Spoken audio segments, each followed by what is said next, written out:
হাম ও উপসর্গে ৪ শতাধিক শিশুর মৃত্যুতে। হামে মৃত্যু থামছেই না। হাম এবং এর উপসর্গে ১১ শিশুর মৃত্যু হয়েছে। বাংলাদেশে আবারও ছড়িয়ে পড়েছে হামে আক্রান্ত হয়ে মৃতের সংখ্যা গিয়ে দাঁড়িয়েছে প্রায় ৪০০-তে। শিশু হাসপাতালগুলোতে বাড়ছে চাপ, আর এই পরিস্থিতির জন্য দায়ী করা হচ্ছে অন্তর্বর্তীকালীন সরকারকে। কিন্তু প্রশ্ন হচ্ছে, আসলে কি পুরো দায় শুধু অন্তর্বর্তী সরকারের? চলুন তা জানার চেষ্টা করি। প্রথম প্রশ্ন হচ্ছে, অন্তর্বর্তী সরকারের সময় কি টিকা সংকট তৈরি হয়েছিল? তথ্য বলছে না। সরকারের কাছে ২০২৫ সাল পর্যন্ত টিকার মজুদ ছিল। এছাড়াও অন্তর্বর্তী সরকারের সময় নতুন করে টিকা কেনা হয়েছে।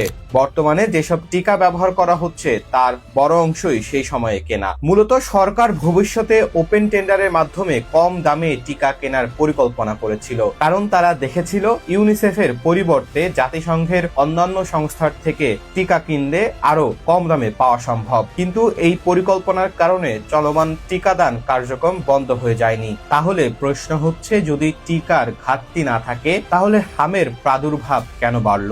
WHO, CDC এবং ইউনিসেফের তথ্য অনুযায়ী বর্তমানে শুধু বাংলাদেশে না, পুরো বিশ্বেই হামের প্রাদুর্ভাব বেড়েছে। দক্ষিণ এশিয়ায় সবচেয়ে বড় প্রাদুর্ভাবের মুখে রয়েছে ভারত। চলতি বছরেই সেখানে ১৫,০০০-এর বেশি কেস শনাক্ত হয়েছে।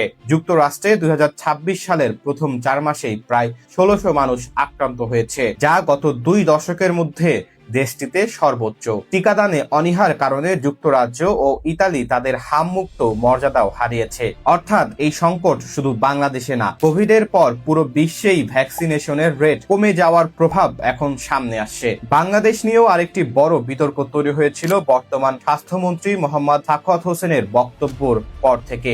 কখনো তিনি বলছেন গত ৮ বছর ধরে ঠিকমতো হামের টিকা দেওয়া হয়নি, কিংবা আবার কখনো বলছেন ৫.৫ বছর ধরে টিকাদান কর্মসূচি বন্ধ ছিল।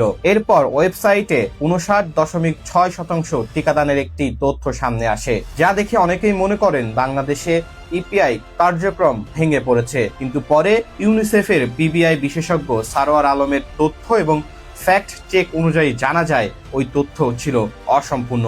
বাস্তবে বাংলাদেশের ইপিআই কার্যক্রম দীর্ঘদিন ধরেই সফল একটি কর্মসূচি।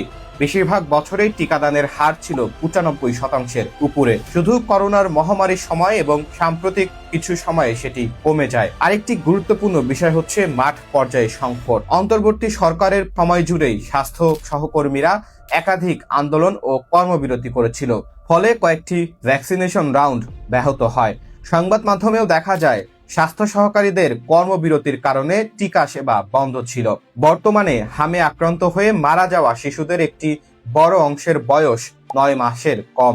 অনেক সংবাদে বলা হচ্ছে তাদের টিকা দেওয়া ছিল না, কিন্তু বাস্তবতা হচ্ছে এই বয়সে নিয়মিত হামের টিকা দেওয়ার কথাই না। হামের প্রথম ডোজ দেওয়া হয় ৯ মাসে এবং দ্বিতীয় ডোজ দেওয়া হয় ১৫ মাসে। অর্থাৎ ৯ মাসের কম বয়সী শিশুদের সুরক্ষা নির্ভর করে হার্ড ইমিউনিটির উপর। যখন সামগ্রিক টিকাদান হার কমে যায় তখন এই শিশুরাই সবচেয়ে বেশি ঝুঁকিতে পড়ে। বর্তমান পরিস্থিতিতে তাই প্রথম ডোজ দেওয়ার বয়স ৯ মাস থেকে কমিয়ে ৬ মাস করা হয়েছে। অনেক হাসপাতালে শিশুদের জন্য পর্যাপ্ত পিআইসিইউ বা এনআইসিইউর সুবিধা নেই। গুরুতর আক্রান্ত শিশুদের চিকিৎসা দিতে গিয়ে হাসপাতালগুলোকে হিমশিম খেতে হচ্ছে।